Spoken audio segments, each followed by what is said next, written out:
The first time Bella Marino saw the old woman, she was standing in the rain with two grocery bags split open at her feet, oranges rolling across the sidewalk like tiny bright warnings. People walked around her, some stepped over the fruit, one man even kicked an orange into the gutter and kept walking as if the woman was part of the weather. Bella watched from inside the cafe window, holding a tray of dirty cups, and felt something twist inside her chest. The old woman was dressed too nicely to be ignored. Black wool coat, pearl earrings, leather gloves, hair pinned in a neat silver bun. But she was small, trembling, and clearly trying not to cry. Bella didn't think. She dropped the tray onto the counter, ignored her manager yelling her name, and ran outside into the cold rain. "Ma'am, wait, let me help you," Bella called, already kneeling to gather the oranges. The old woman looked down at her, surprised. "Oh dear, you'll ruin your uniform." Bella laughed softly. "This uniform has survived spilled espresso, soup, and one angry toddler with chocolate milk. Rain won't kill it." The old woman's lips trembled into a smile. Bella picked up the groceries, saved what she could, and helped carry the bags beneath the cafe awning. Her brown hair was soaked, curls sticking to her cheeks. Her apron was stained with coffee and flour. She was 23, tired, soft-spoken, and invisible to most people who entered Bolero Cafe. She worked the early shift, the lunch rush, and sometimes stayed late to clean because she needed every dollar. Her mother's medication wasn't cheap, rent wasn't cheap. Being poor, Bella had learned, was somehow always expensive. The old woman tried to lift one bag again, but her hand shook. "No," Bella said gently. "Where are you going?" "Just across the street, the black car." Bella looked and saw a long black luxury sedan parked near the curb. Two men in dark suits stood beside it, scanning the street like wolves pretending to be statues. Bella hesitated for half a second. Rich people with men like that did not belong to ordinary worlds, but the old woman was struggling, and that was all Bella allowed herself to care about. "I'll carry them," she said. The old woman studied her face. "You don't even know me." Bella shrugged. "You needed help." That answer seemed to hit the old woman harder than Bella expected. Together they crossed the wet sidewalk. One of the suited men stepped forward immediately, alarm flashing in his eyes. "Signora, I'm fine, Matteo," the old woman said. "This young lady helped me." Matteo looked at Bella like she might be hiding a knife under her apron. Bella lifted the grocery bag slightly. "Just oranges, I promise." The old woman laughed. Bella placed the bags inside the car. The old woman reached for her purse. "No, please," Bella said quickly. "I didn't do it for money." The old woman paused. Bella regretted how sharp she sounded and softened her voice. "I mean, it's okay, really." The old woman took Bella's cold hand between both of hers. "What is your name?" "Bella." "Bella," the woman repeated as if testing the name. "Beautiful name." Bella smiled awkwardly. "My mother was optimistic." The old woman laughed again, warmer this time. Then she looked at the cafe sign. "You work there?" "Yes. Do they treat you well?" Bella glanced back through the window. Her manager was standing near the counter, arms crossed, furious. "Well enough." The old woman's eyes sharpened. "That means no." Bella looked away. "It means I need the job." The woman squeezed her hand. "Thank you, Bella." "It was nothing." "No," the old woman said quietly. "Kindness is never nothing." Bella returned to the cafe soaked and shivering. Her manager, Calvin, was waiting by the espresso machine with a face like spoiled milk. "You think this is charity hour?" he snapped. "Customers are waiting." Bella tied her wet apron tighter. "An old woman dropped her groceries, and you abandoned the counter." "She needed help." Calvin leaned close. "You need this job. Remember that before you start playing saint." Bella swallowed the humiliation. She had become very good at swallowing things. Anger, hunger, exhaustion, words that bruised without leaving marks. The rest of the day passed in a blur of orders: cappuccino, turkey sandwich, 2 black coffees, almond croissant, smile, apologize, smile again. By closing, Bella's feet throbbed, her back ached, and Calvin still docked her 15 minutes of pay for leaving the floor. That night, she walked home under broken streetlights, carrying a paper bag of unsold bread the baker had secretly given her. Her apartment was small and cold, above a laundromat that shook the walls every time someone ran the dryers. Her mother, Rosa, slept on the sofa, oxygen machine humming softly beside her. Bella placed the bread on the counter and kissed her mother's forehead. Long day, Rosa murmured. Normal day. Normal means bad when you say it like that. Bella smiled tiredly. I helped an old woman with groceries. Rosa opened one eye. Good. Your father always said kindness returns wearing different shoes. Bella laughed. Then I hope kindness wears rent money. She had no idea that by morning kindness would arrive wearing black suits. At 8:03 the next morning, Bellaro Cafe was packed. Rain had stopped, leaving the streets shining under pale sunlight. Bella was behind the counter, steaming milk, when the door opened and 4 men walked in. The entire cafe went quiet. They were not ordinary customers. Each wore a black suit, black coat, polished shoes, and the expression of men who did not wait in lines. The largest one stood near the door, another moved toward the window, a third watched the kitchen, the fourth approached the counter. Calvin appeared instantly, suddenly polite. Gentlemen, welcome. What can I get? We are here for Bella Marino, the man said. The milk pitcher slipped in Bella's hand. Calvin turned slowly. Bella, every customer looked at her. Bella's heart began pounding. She wiped her hands on her apron. That's me. The man's eyes moved over her face, not rudely but carefully, like he had been told exactly who to find. Please come with us. Bella stepped back. No. Calvin hissed. Bella, don't be stupid. She ignored him. Who are you? The man reached inside his coat. Bella flinched. He pulled out a cream envelope. For you. Bella stared at it. Her name was written on the front in elegant handwriting. Inside was a short note. My dear Bella, yesterday you helped me when everyone else looked away. Today my son wishes to thank you properly. Please do not be afraid of the men. They look worse than they are. Isabella Romano. Bella read it twice, then looked at the men. Your son sends bodyguards to invite people for thank you coffee. The man's mouth twitched. Mr. Romano does most things with security, the cafe whispered. Calvin's face had gone pale. Romano, someone near the window muttered, as in Dante Romano. Bella knew that name. Everyone in Chicago knew that name. Dante Romano owned half the restaurants in the city, several luxury hotels, and enough construction companies that politicians smiled too hard when his name came up. He was also rumored to be the head of the Romano family, which nobody said too loudly unless they wanted trouble. Bella looked down at her stained apron. I can't leave. I'm working. Calvin suddenly grabbed her elbow and whispered, Go. She stared at him. Yesterday you docked my pay for helping her. Bella, he said through his teeth, terrified. Go. The bodyguard looked at Calvin's hand on Bella's arm. Remove your hand, he said. Calvin obeyed instantly. Bella slowly took off her apron. Her hands were shaking, but her voice stayed steady. I'm only going because the old woman asked nicely. The bodyguard nodded. That is what she said you would say. Outside, a black SUV waited at the curb. Bella's stomach twisted. For a second she almost ran. But then she saw the old woman from yesterday sitting inside, smiling through the window. Bella exhaled. Hello, dear, Isabella Romano said as the door opened. I told them not to frighten you. They are terrible at subtlety. Bella climbed in carefully. That was them trying not to. Isabella laughed. You see, I like you already. The SUV pulled away from the cafe. Bella watched Calvin shrinking in the window, looking as if he had just discovered his underpaid barista might be important. They drove to a mansion near the lake, hidden behind iron gates and manicured gardens. Bella tried not to stare but failed. Marble fountain, white stone walls, black cars, men with earpieces. Everything looked like money had learned to threaten people. Inside, the mansion was warm and golden, full of chandeliers and polished floors. Isabella walked slowly, one hand on Bella's arm, as if Bella were the one helping her and not the other way around.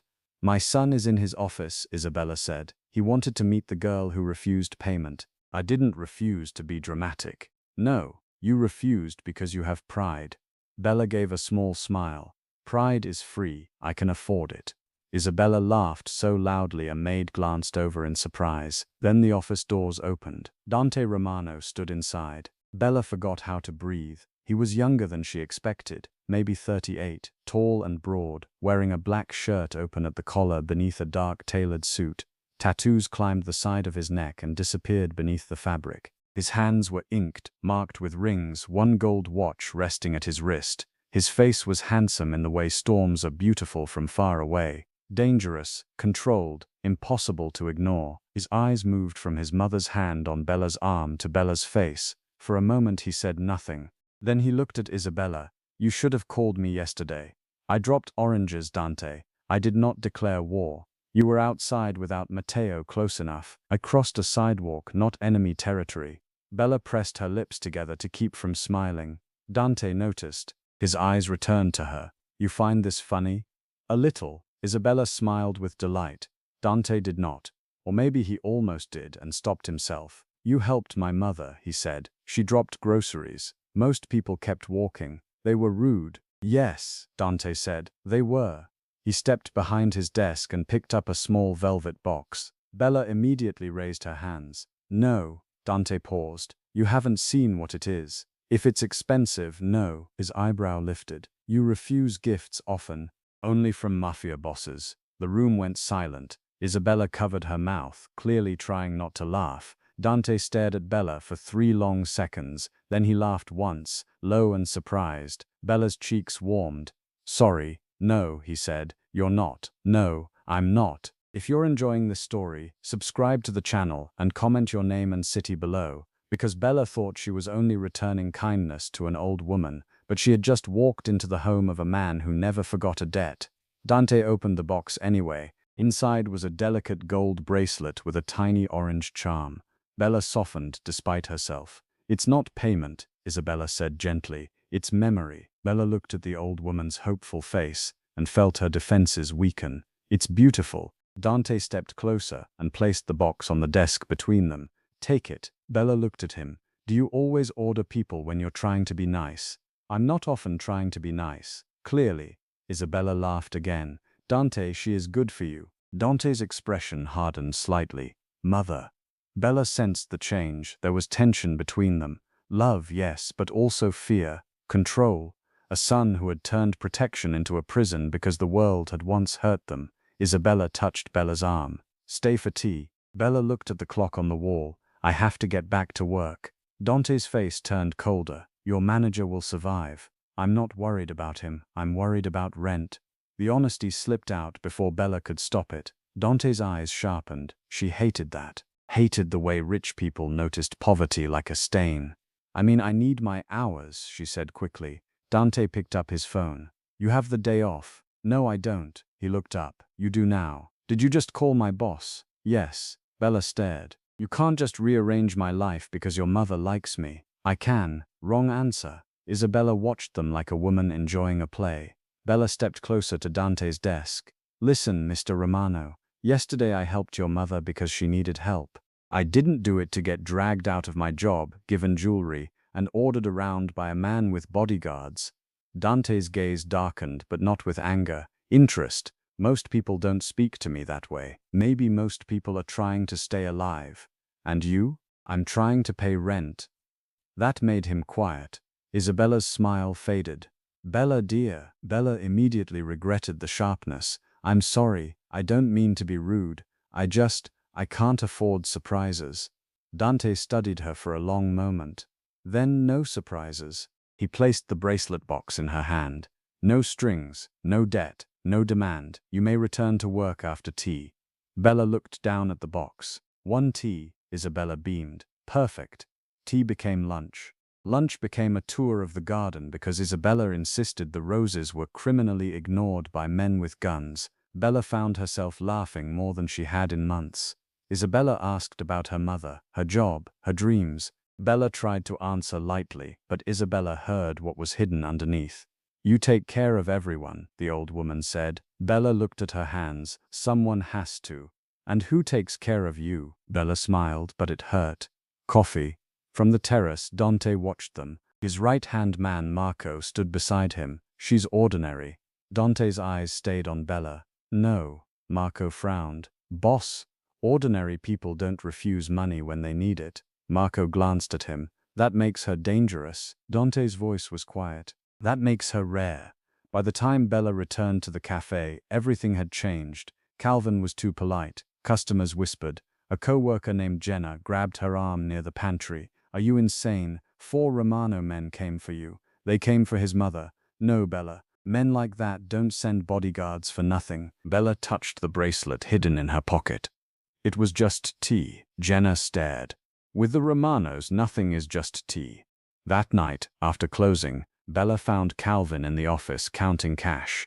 "You docked my pay yesterday," she said. He looked up nervously. "We can adjust that." "You will adjust it," he blinked, "and you'll pay Jenna for the extra hours you keep pretending are training." His face tightened. "Bella, don't push your luck." For the first time, Bella didn't shrink.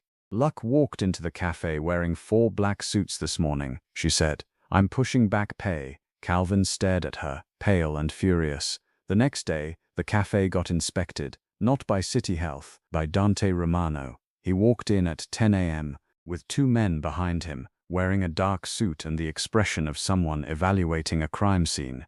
Bella nearly dropped a cappuccino.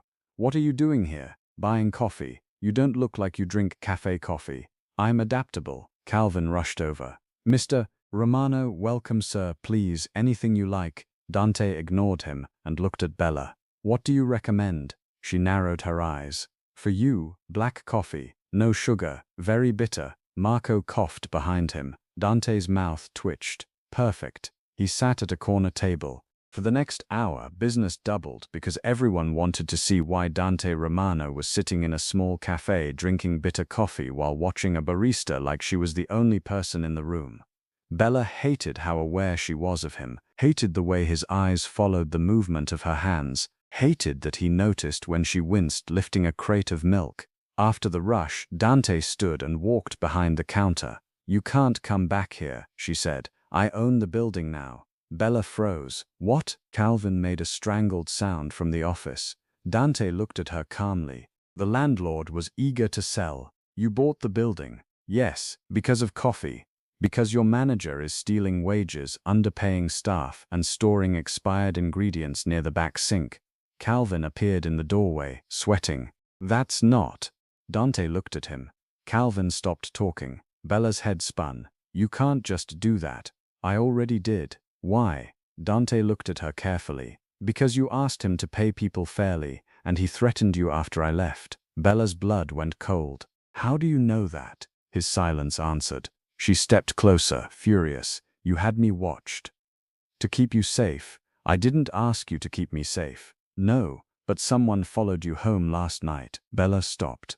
Dante's tone remained calm, but his eyes did not. "Not my men. Someone else." "Who?" "That is what I intend to find out." The world tilted. The danger Bella thought belonged only to him had somehow reached her. Dante lowered his voice. "My mother spoke too freely yesterday. People know she favors you. In my world, that makes you useful to my enemies." Bella laughed shakily. "So helping with oranges got me a stalker?" "Yes, that is the worst thank you gift I've ever received." Dante looked almost sorry. "I know." That evening, he drove her home himself. Bella argued for 10 minutes. He ignored 9 and answered 1. "You don't get to order me around," she said. "I'm not ordering, I'm driving." That's not different enough. But when they reached her building, Bella saw a man across the street turn away too quickly. Dante saw him too. In seconds, Marco had the man against a wall. Bella stood frozen on the sidewalk. Dante opened the car door. "Stay inside." She didn't. Of course she didn't. The man was searched. In his pocket was a photo of Bella leaving the Romano mansion. On the back was written, "The mother's new pet." Bella felt sick. Dante's face became terrifyingly still. "Who sent you?" he asked. The man said nothing.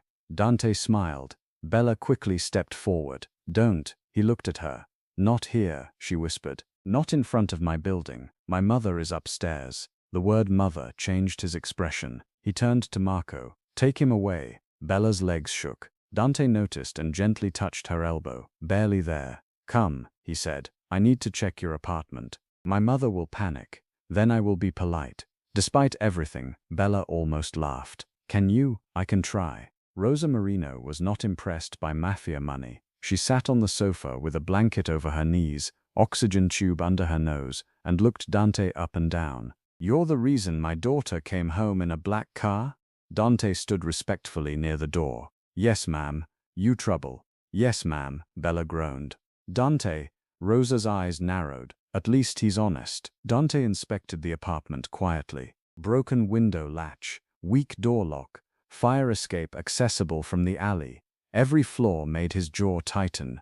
Rosa watched him. You care about her. Bella froze. Dante looked at Bella first, then Rosa. I am beginning to. The room went silent. Bella's heart tripped. Rosa nodded slowly. Then don't make her pay for your world. Dante's voice softened. I'm trying not to. Rosa held his gaze. Try harder. That night, Bella couldn't sleep. Her mother slept peacefully. Two plainclothes guards stood outside. The bracelet with the little orange charm lay on Bella's nightstand, catching the streetlight. Her phone buzzed. Dante, door locked? Bella stared at the message, then typed back. Two guards outside. You tell me. A moment later. They are for the stairwell. The door still matters. She smiled despite herself. Yes, door locked. Good. The next days became strange. Dante bought the cafe building but did not fire everyone. Instead, he replaced Calvin with Jenna, paid back wages, renovated the kitchen, and installed proper locks. Bella tried to stay angry, but it was difficult to be furious while her co-workers cried from relief. Isabella visited daily. She sat near the window with tea, watching Bella work. You love this place, Isabella said one afternoon. I love what it could be. Then make it yours. Bella laughed. With what money? Isabella only smiled. Bella turned suspicious. Don't. I said nothing. You have the face of a woman about to interfere. My dear, I am Italian. Interference is love with better shoes. But enemies moved faster than dreams. One evening, Isabella collapsed outside the cafe. Bella caught her before she hit the ground. Call an ambulance, Bella shouted. Dante arrived in 7 minutes, faster than any ambulance. His face when he saw his mother pale and unconscious in Bella's arms was something Bella would never forget. Pure fear, the kind even powerful men cannot hide. At the hospital, doctors said Isabella had skipped medication, ignored weakness, and pushed herself too hard. Dante stood outside her room, furious and helpless. Bella sat beside him. She didn't want to worry you. That is not her choice. Bella looked at him. You can't control people into staying alive. His eyes flashed. Watch me. No. Bella's voice softened. You can love them, you can help them, but you can't turn love into a prison. Dante looked through the glass at his mother. I already lost too much. I know. He turned to her. You don't. Bella's voice became quiet. My father left when I was 8. My mother got sick when I was 19. I lost college, savings, friends, sleep, and most of myself trying to keep her breathing. Don't tell me I don't understand fear. Dante looked ashamed. I'm sorry, he said. Bella nodded. He reached for her hand slowly. This time, she let him hold it. The man who had followed Bella turned out to work for the Vital family. Rivals who believed Isabella had passed something important to Bella. They thought the bracelet contained a key, code, or message. It didn't. It was just a bracelet. But criminals often create meaning where kindness is too simple to understand. Vital demanded a meeting. Dante planned to go alone. Bella found out and blocked his office door. No, his eyebrow lifted. No, you heard me. This is not your business. They followed me. They scared my mother. They nearly killed yours by stressing her. It became my business. Dante stared. You are a cafe girl. Bella stepped closer. And you are a mafia boss who needed a cafe girl to remind you your mother is not made of stone. For a moment he looked at her like she had slapped him. Then he said, you stay in the car. Fine, you do not get out. Fine, you do not argue. Now you're dreaming. The meeting took place in a luxury restaurant closed for the night. Bella waited in the car with Marco, watching rain slide down the windshield. Through the glass doors, she saw Dante facing 3 men in suits. Calm, deadly, alone in the center of power. Then she saw the waiter. His hand shook as he approached Dante's table. Not nervous shook, wrong shook. Bella had worked in cafes long enough to know when someone carried a tray naturally and when someone was pretending. Marco, she said. That waiter. Marco looked. His posture changed instantly. Stay here. But Bella was already opening the door. Inside, the waiter lifted the silver coffee pot. Bella shouted, Dante. Dante turned as the waiter pulled a gun from beneath the tray. Bella threw the nearest chair into his path. The shot went wide, shattering a mirror. Dante moved like lightning. Marco slammed the waiter into the floor. Vitali's men drew weapons. In 2 seconds, the restaurant became chaos. Dante grabbed Bella and pulled her behind him. "I said stay in the car," he snarled. "You're welcome," she snapped. A second shooter appeared near the kitchen. Bella saw him before anyone else because she knew kitchens, doors, corners, movement. "Left!" Dante fired once. The shooter dropped his weapon and fell. Silence returned in pieces. Dante turned to Bella, breathing hard, fury and fear battling across his face. "You could have died. So could you." His hand cupped her face suddenly, rough and warm. "Do you understand what that would do to me?" Bella stopped breathing. Everyone in the room seemed to disappear. She whispered, "Dante." He pulled his hand back like he had touched fire. The Vital family surrendered before midnight. Not because Dante threatened them, because they saw the look on his face when Bella was almost harmed and understood that some wars were too expensive. Weeks later, Bellaro Cafe reopened under a new name, Orange and Pearl. Bella owned 40%, Jenna owned 20%, the staff shared 10%. Dante owned nothing because Bella refused until he agreed to only invest as a silent partner with legal paperwork and no surprise control. Isabella declared it annoyingly modern but charming. Opening day was bright and crowded. Fresh pastries lined the glass case. Orange flowers decorated the tables. A small framed photo near the register showed Isabella's spilled oranges from the day everything began, because Bella had insisted that kindness deserved evidence too. Dante arrived after closing in his black suit, tattoos visible, looking completely out of place among pastel walls and cinnamon rolls. Bella handed him bitter coffee. "You still hate sugar. I tolerate yours. That's dangerously close to a compliment. I'll recover." She smiled.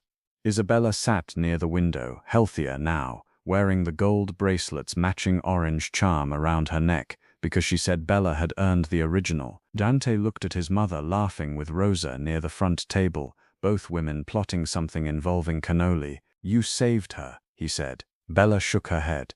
"I carried groceries. You did more than that." She looked at him. "So did you." Dante stepped closer. "Bella," her name in his voice had changed over the weeks. Softer now, less command, more confession. "I am not an easy man. I noticed. I bring danger. I noticed that too. I don't know how to love gently." Bella's heart squeezed. "Then learn." He looked at her for a long moment. Then he reached into his coat and pulled out a small velvet box. Bella immediately pointed at him. "If that is expensive, I'm throwing it at you." He opened it. Inside was not a diamond. It was a tiny silver key. "To the cafe," he said. "Not a gift, not a debt, a copy. So I have to ask before entering." Bella stared at him. The most dangerous man in Chicago had given her a key that limited him. Not access, permission. Her eyes filled. "That might be the most romantic, controlling thing anyone has ever done. I was aiming for only romantic. You missed slightly. I'll improve." She laughed through tears. Then she stepped closer and kissed him, not because he was powerful, not because he sent 4 bodyguards, not because he bought buildings or ended threats, but because underneath all that darkness was a man trying, clumsily and fiercely, to become someone worthy of the kindness that had found his mother in the rain. And Bella was no longer just the poor cafe girl who carried bags for an old woman. She was the woman who taught a mafia boss that kindness was not weakness, it was a debt no money could repay. If this story touched your heart, subscribe to the channel for more emotional mafia romance stories full of danger, loyalty, and powerful twists. Like this video, share it with someone who believes one small act of kindness can change everything, and comment your name and city below. Tell me honestly, if you were Bella, would you trust Dante after all this, or would you keep making him earn your heart one day at a time?